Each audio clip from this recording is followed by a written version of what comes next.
الحمد لله نحمده ونستعينه ونستغفره ونؤمن به ونتوكل عليه ونعوذ بالله من شرور أنفسنا ومن سيئات أعمالنا من يهده الله فلا مضل له ومن يضلله فلا هادي له ونشهد أن لا إله إلا الله وحده لا شريك له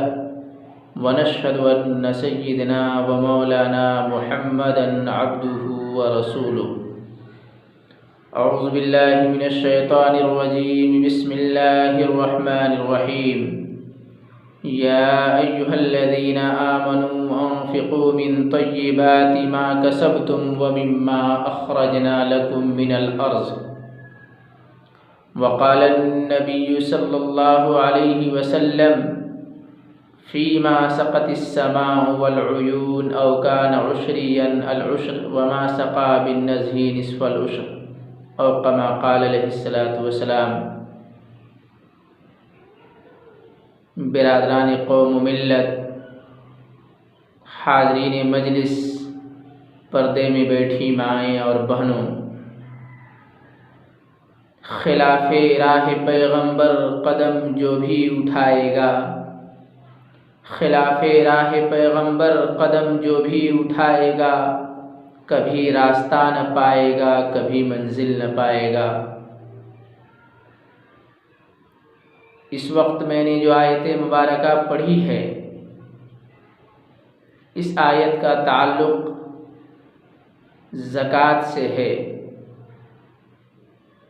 ساتھ ہی اللہ تبارک و تعالی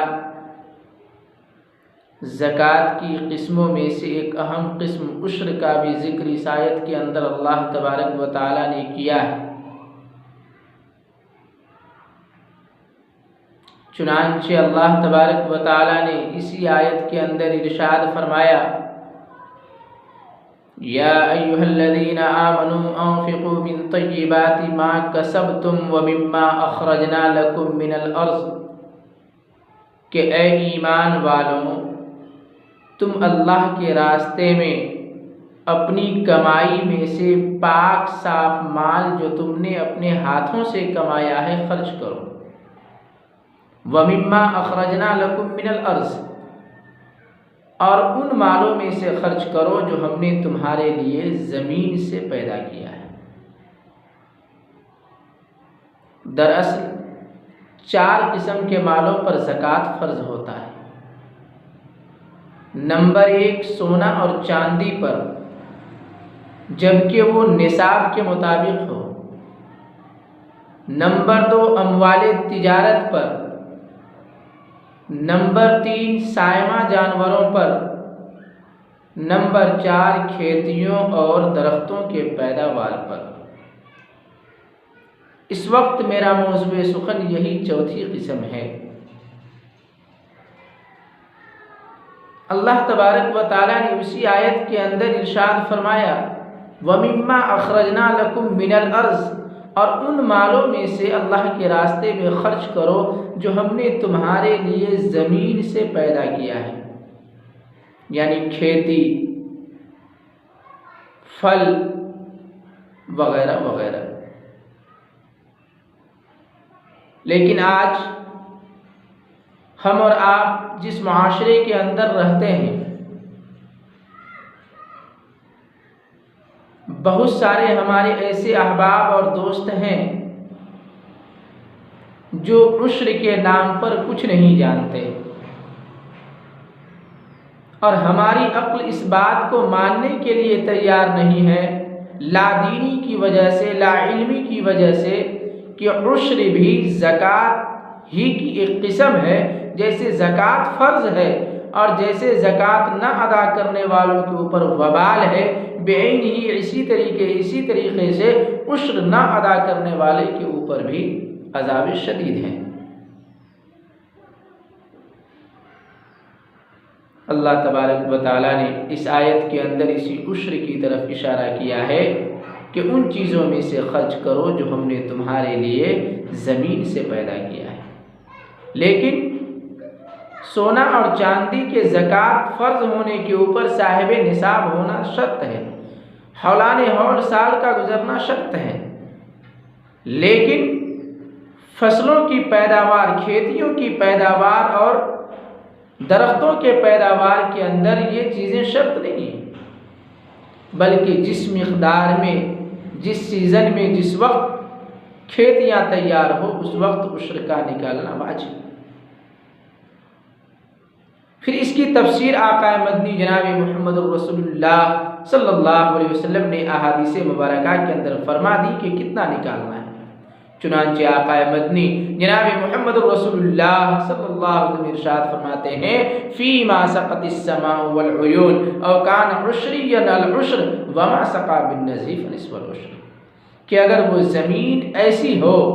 جو زمین آسمان کی بارش سے، بارش کی پانی سے یا نہر وغیرہ سے اس زمین کی سینچائی ہوتی ہو، یا وہ زمین سوت دار ہو، چشمے دار زمین ہو، پانی پٹانے کی ضرورت نہیں پڑتی ہو،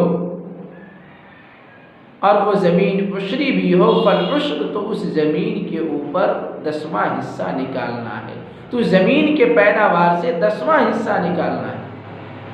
وما سقا بالنزیف نصف العشر، اور اس زمین کو اگر کنویں کی پانی سے یا اسی طریقے سے مشین وغیرہ لگا کر کے آدمی سینچتا ہو تو نصف العشر، تو زمین کے اندر پیداوار کا 20واں حصہ نکالنا ہے۔ مثلا مثال کے طور پہ 1 من غلہ کسی کھیتی سے تیار ہوا تو 40 کلو کو 10 حصے میں تقسیم کریں، اور وہ زمین نہر یا آسمان کی پانی سے وہ زمین پٹ رہی ہو تو اس زمین کے اوپر 10واں حصہ یعنی 40 کلو میں 4 کلو نکالنا ہے۔ اور اگر وہ زمین مشین کی پانی سے یا کنویں وغیرہ کی پانی سے یا موٹر وغیرہ کی پانی سے ہم سب پٹاتے ہیں تو زمین کی پیداوار میں 20واں حصہ یعنی 1 من کو 20 حصوں میں تقسیم کرو تو پر من 2 kg نکلتا ہے، اسی کا نام عشر ہے۔ اور عشر کا دوسرا نام زکوٰۃ ہے، جیسا کہ صاحب ہدایہ نے مستقل باب باندھا ہے، باب زکوٰۃ الزروع والثمار، یہ باب پھلوں اور کھیتیوں کے زکوٰۃ کے بیان میں۔ تو آقا مدنی جناب محمد رسول اللہ صلی اللہ علیہ وسلم نے تفسیر فرما دی کہ کتنا نکالنا ہے، کہ اگر زمین عشری ہو تو 10واں حصہ نکالنا ہے، اور وہ زمین ایسی ہے جسے ہم اور آپ مشین وغیرہ سے پٹاتے ہیں یا کنواں وغیرہ سے پانی نکال کر کے پٹاتے ہیں تو 20واں حصہ نکالنا ہے۔ اب زکوٰۃ کب نکالنی ہے، زمین کا عشر کب نکالنا ہے، تو اللہ تبارک و تعالیٰ نے کلام مجید کے اندر ارشاد فرمایا وَكُلُوا مِن ثَمَرِهِ إِذَا أَثْمَرَ وَآتُوا حَقَّهُ يَوْمَ حَصَادِهِ وَلَا تُسْرِفُوا إِنَّهُ لَا يُحِبُّ الْمُسْرِفِينَ، کہ کھاؤ جب پھل تیار ہو جائے، وَآتُوا حَقَّهُ يَوْمَ حَصَادِهِ، اور اس کا حق کے زکوٰۃ ادا کرو جب فصل کاٹو، وَلَا تُسْرِفُوا، اور فضول خرچی نہ کرو، إِنَّهُ لَا يُحِبُّ الْمُسْرِفِينَ، اس لیے کہ اللہ تبارک و تعالیٰ فضول خرچی کرنے والے کو پسند نہیں کرتے۔ پتہ چلا کہ فصل کا عشر، کھیتیوں کی زکوٰۃ جب وہ فصل کٹ کر تیار ہو جائے تو سب سے پہلے اس کا عشر نکال دینا ہے، تب اس فصل میں سے ہمیں استعمال کرنا ہے اور اس فصل میں سے ہمیں کھانا ہے۔ پھر اللہ تبارک و تعالیٰ نے اسی آیت مبارکہ کے اندر یا ایھا الذین آمنوا انفقوا من طیبات، طیب کی قید لگا کر کے اس بات کی طرف بھی اشارہ فرما دیا کہ نظر سے گری ہوئی، نظر سے اتری ہوئی چیز اللہ کے راستے میں مت دو۔ آج ہمارا اور آپ کا عالم یہ ہے کہ اگر مدارس اسلامیہ والے پہنچتے ہیں تو ہم اور آپ وہ مال یا پھر غلے کی وہ قسم جو سب سے زیادہ ردی ہو، گھٹیا ہو، وہ اٹھا کر کے مدرسے میں دے دیتے ہیں۔ میرے بھائیوں، یاد رکھیں کہ ویسے ہی وعید جیسے کہ زکوٰۃ کا مال کھا جانے کے اوپر وعید ہے، بعینہ اسی طریقے سے عشر کا مال کھا جانا یا عشر کے مال کو ادا کرنے میں کوتاہی کرنا، عشرہ نکالنے میں سستی کرنا، کاہلی کرنا، آفات دنیاویہ اور عذاب اخرویہ کی باعث ہے۔ آفات دنیاویہ یہ ہے کہ پھر اللہ تبارک و تعالی ایسے لوگوں کی فصلوں کے اوپر طرح طرح کی بیماریاں عائد کر دیتے ہیں۔ جیسے اس وقت ہمارے اور آپ کے علاقے میں کھیتیوں میں پیلو عام ہے، کیڑے لگنا عام ہے، فصلوں کا جھڑ جانا عام ہے، بارش کی اسی طریقے سے قلت، قحط سالی وغیرہ عام ہے۔ لیکن اگر کما حق ہو، کاشتکار لوگ، کھیتی کرنے والے لوگ اپنے فصلوں کی زکوٰۃ، اپنے فصلوں کا عشر نکالنے لگے تو رات کو کوئی فرد بھوکا نہیں سوئے گا، کسی شخص کو فاقے کی نوبت نہیں آئے گی۔ لیکن اگر ہم اور آپ نے عشر کو ادا نہیں کیا تو پھر اللہ تبارک و تعالی دنیا کے اندر بھی رزق کے اندر کمی کر دے گا، پریشانیوں کے اندر مبتلا کر دے گا، چونکہ وہ اللہ کا حق ہے۔ اللہ تبارک و تعالی ارشاد فرماتا ہے،